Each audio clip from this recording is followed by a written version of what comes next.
So, ito po yung ating rosemary. Ilalagay po natin sa ating bote. Ang bango. Ito po yung pinagbalatan ng lemon na ginamit natin sa ating juicer machine. Ayan. So, kahit yung balat, mapapakinabangan natin. At galing lang po itong lemon sa ating garden din. Lalagyan natin ng suka.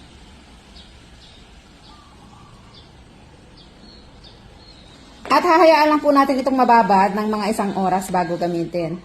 Ayan, kung nakikita nyo po, sobrang dumi ng aming dining table.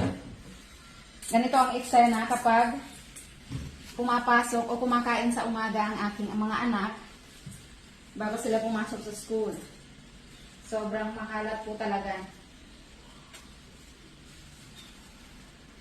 At mabango. Napaka-effective, napakabango at natural na panlinis sa bahay.